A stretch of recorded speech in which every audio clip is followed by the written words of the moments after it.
show.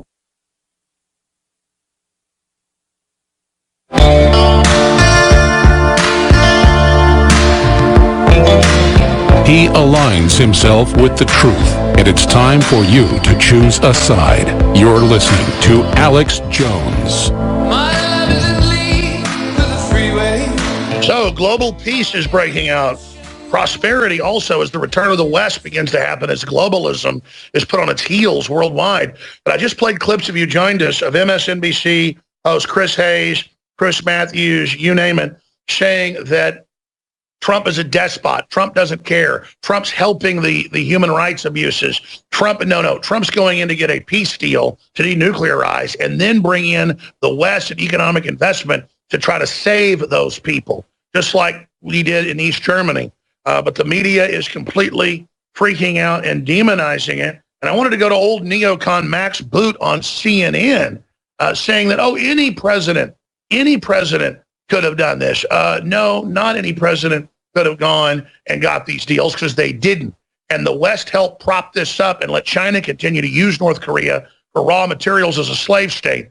Communist China hates North Korea and has been controlling it all along. This is a major move by Trump to go in there and try to free these people, and it should only be saluted. You know, if Trump hadn't been taking action the last few years as a maverick and winning every time, I'd say maybe it is a gamble. Maybe it's a possibly negative gamble. But with him coming up like a slot machine, triple cherries every time, 10 pulls in a row, I'm betting on Trump. The guy has got right on his side. He's charmed right now, and this is amazing. He's shaking things up. So here's Max Boot. He wants a place on the international stage. He wants to be recognized as an equal by the President of the United States.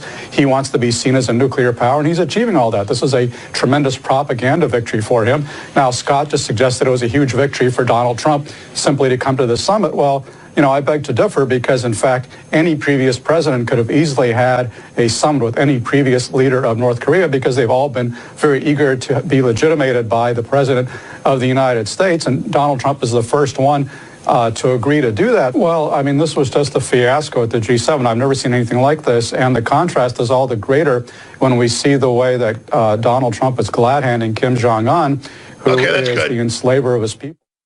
Yeah, that's right. No, it was his grandfather, and it was the big banks that put Mao in and the CIA, and they wouldn't let MacArthur defeat the Communist Chinese. So it was the West splitting that country up with Communist China and letting China use it for raw materials that did this, and now Trump's trying to fix it. Max Boot, it's you guys that launched all the illegal Iraq wars. It's you guys that helped get Bill Clinton elected. It's you guys that helped get Obama elected. It's you guys that told us about the New World Order. You're the anti-gun, anti-family, anti-American neocon Republicans that when Trotsky got his butt kicked out of Russia, he came here to Mexico and got killed, and then Crystal's dad and all of them came up here literally on record and set up the neocons to take over the Republican Party. Well, guess what? We're taking it back from you, Max Boot. Now, incredible journalist, researcher, Katie Hopkins, contributor to Fox News, is in St. Petersburg, Russia, and I want to get her take on this and her whole geopolitical view. I mean, what do you think, Katie?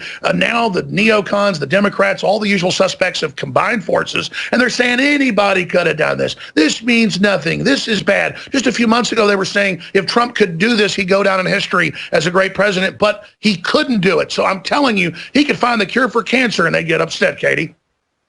It's a joy watching their heads explode today, because they cannot cope with this at all. And it's been really fun watching them try to cover it. They pull the same faces that they pulled when we got Brexit, when Trump was elected. They just don't know how to articulate the words, because they can't bear that he's successful.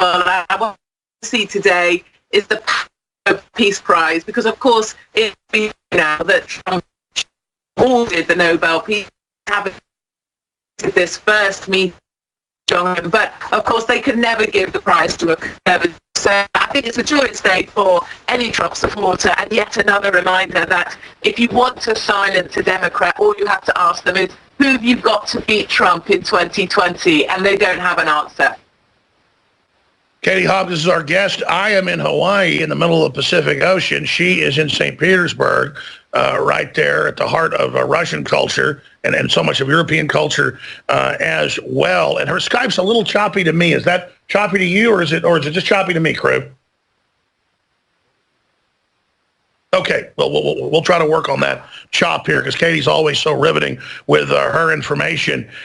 Looking at this, we can pull these articles up, Katie. Just 6 months ago and just 3 months ago, they were saying, how dare Trump be saying, Rocket Man, we may have to take you out, fire and fury. How dare you be talking bad about Kim Jong-un? He's a leader. CNN said he's a great man. I mean, even conservative media said, my God, you're like cheerleading for Kim Jong-un. That was the process of bringing him to the table, as you know, Katie, the art of the deal. So we should get the clips of them saying, don't ever be nice to Kim Jong-un. Now they're saying it's bad to be nice to Kim Jong-un to get him to come in out of the dark. Katie?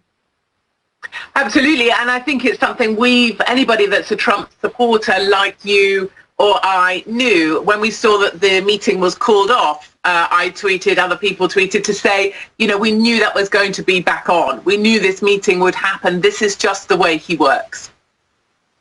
Explain that to people that don't know. It's very formulaic. It's very straight shooting.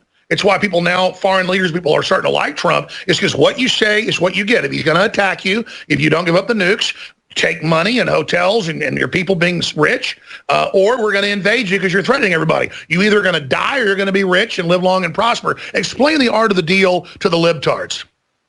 Yes, so the art of the deal is always negotiating from a position of strength. And you've seen that repeatedly with Trump's work. So he will talk about adding tariffs, of course, to oil and gas or steel or whatever in order to put himself in the strength in the position of strength at the negotiating table, meaning other countries have to come to Trump to beg for favors. So he's completely turning the tables for America. As he says, for too long, America has been everybody's piggy bank. Everybody's been raiding America.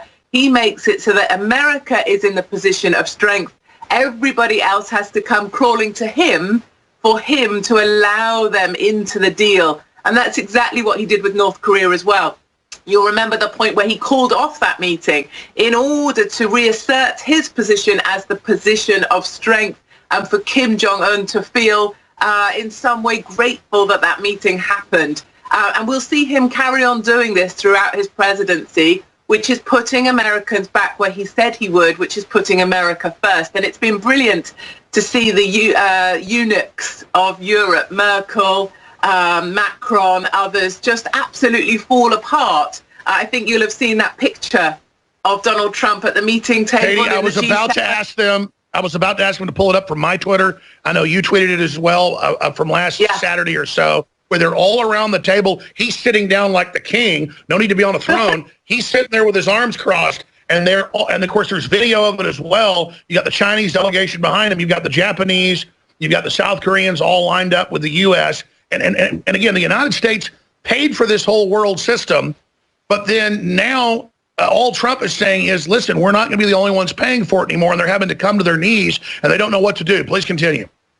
It was a perfect picture. It's a picture, I think, that perfectly encapsulated Trump's presidency to date. You've got Merkel leaning on the table, Macron trying to get his little face in the picture because he's desperate for attention at all times.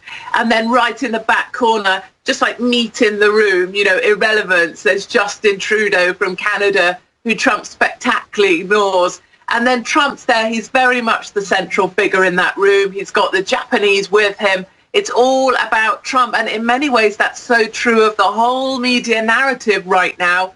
It is all about Trump. And that's one thing CNN can't see and the liberals can't see. They might want to hate him, but they cannot stop talking about him. And that's only going to do great things for 2020. But it's amazing to see how weak Europe is right now. It's incredibly divided. The populists are on the march. We've seen the League victory in Italy, very strong now, pushing away the migrant That's votes. what I wanted to hit next. Segueing out of Korea with Katie Hopkins. I want to now get into the fall of the authoritarian Europe, how Russia ties into that, what's happening with Brexit. She's been at the heart of that and more. Katie Hopkins, Fox contributor. We'll tell you her websites and more on the other side. Be sure and follow her on Twitter as well. We'll be right back. This is A Global Revolution Against Tyranny. to The Alex Jones Show. Live, ladies and gentlemen, on the heels of the historic summit they said would never happen. They said the economy would never go past 3%. They said the EU would never start breaking up.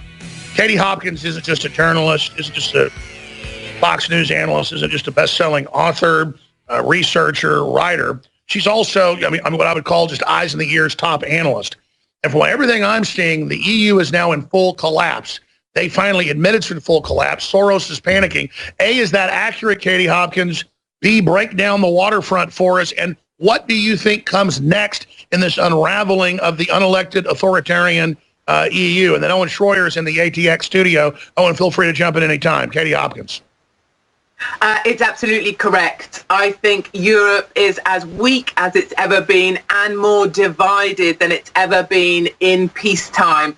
So just how that breaks down for you, in Italy, the populists are resurgent. The 5-star plus the League just got in. So a populist movement supported by Putin and others, and in a really great move that's supported really widely across Europe. They've just rejected an NGO boat, a charity rescue boat across the Med, 629 Africans, Libyans on board, and they've said, no, you will not dock at this Italian port. Matteo Salvini fulfilling his election promises, saying no more migrants to Italy. And that's a fantastic win for the right wing, for populists like myself.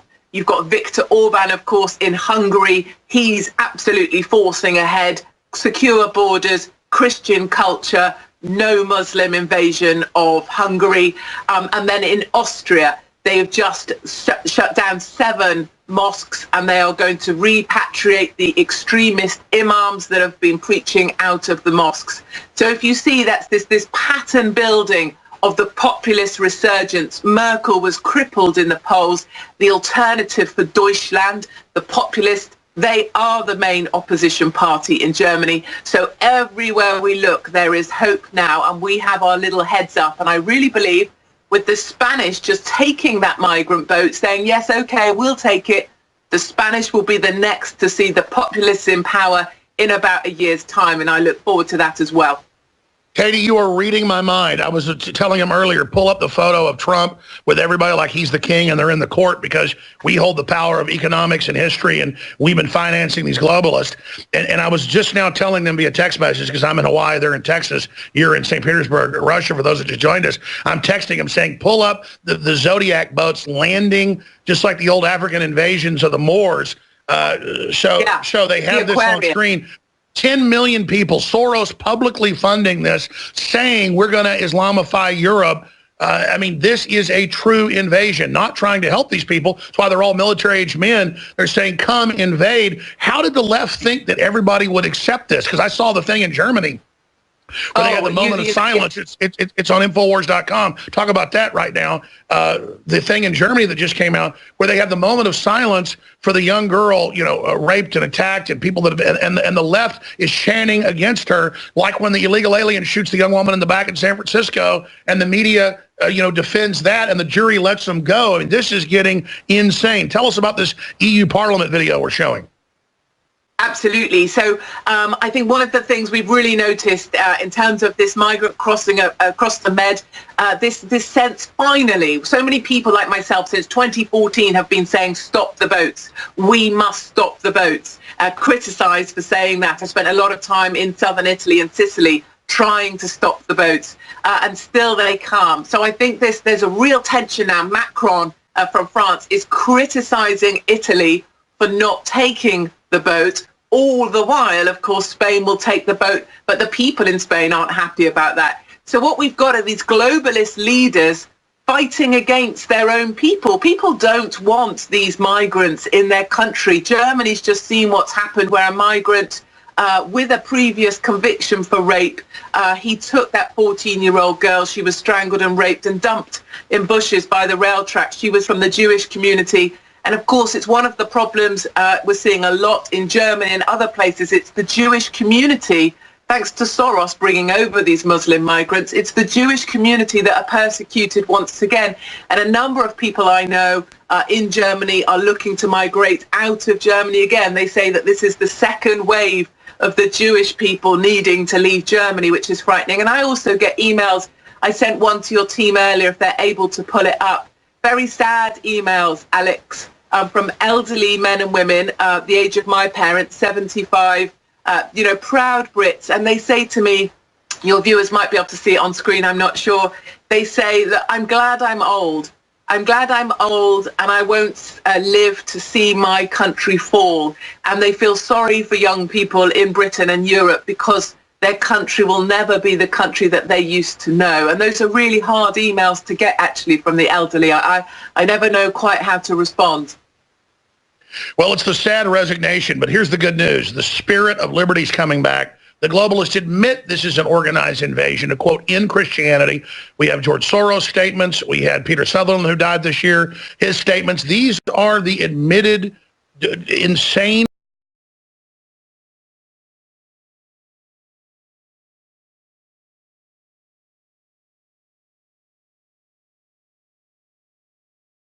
they want to destroy something good. It'd be one thing if these were real migrants and some migration and people and all that's wonderful, but total invasion, saying we're going to overwrite Europe, Hollywood, every movie demonizing Christianity or families. The top educator in England, as you know, just 2 weeks ago said, thank God we're getting rid of the family. The nuclear family's bad. And then a judge says, well, you're 7 times more likely to be in prison if you're not. I mean, what is this full-out assault on anything normal?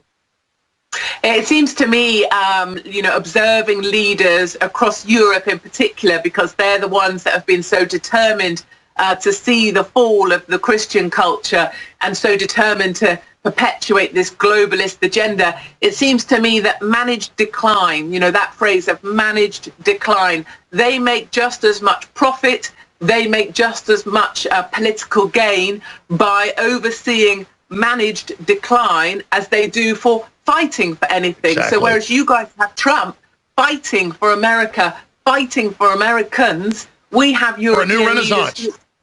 Yeah, it's just as easy for our guys to manage the decline of their countries and make that a profitable thing for themselves politically, because the more Muslims you import, if you're able to attract the Muslim vote, of course you're going to get yourself re-elected. And that's exactly what you see in America and California with this push for illegals, because it's the only way Democrats to know to get themselves re-elected is to import voters that will, of course, vote for them. But the best laid plans of mice and men often go astray, Katie Hopkins, of HopkinsWorld.com. So let me ask you this question. As the EU accelerates its collapse, as they threaten Eastern Europe with, 100,000 euro fines, they don't take in the illegals, it seems it's only waking people up faster. Looking at the tea leaves, what do you expect to see happening in the next few years? It seems like globalism is just being routed. Yes, and this is the exciting thing, and that's what that picture said to me of Trump with his arms crossed, with Merkel and Macron and Trudeau in the back of the room, stood there with Japan. You'll have heard, given that I'm reporting from Russia for you today, you'll have heard Trump say very clearly, very carefully, on a number of occasions, Putin should be back in the room. Putin should be back with the G8. And that's precisely what I see happening. A realignment between Putin, America and Japan as the fight back against the globalists really begins. Where people here in Russia, they believe they are Russian first and they will put the Russian culture first. And they are 85% Christians here in St. Petersburg. Same for America with Trump. And I think Japan coming in very nicely. This is the fight back against the globalists, and this is where it all starts. And I'm thoroughly thrilled and excited by it. That's right. Well, Japan's taken 0 refugees, just like Saudi Arabia. And Japan, you look at the photos, but also policy. South Korea, fully aligned with us. Australia is now aligning. The UK, leading the way with Brexit. So it's the UK, the United States, a few pockets in Europe waking up, Australia, and just free market people worldwide. Brazil's starting to wake up, aligning against the communist Chinese, the radical Islamicists, the corrupt Vatican, the unelected EU, and Hollywood. I think we're going to win this, Katie Hopkins. We're going to come back in just 2 minutes, do 5 more minutes with you. I want to ask you about free Tommy Robinson, a powerful video you have at HopkinsWorld.com.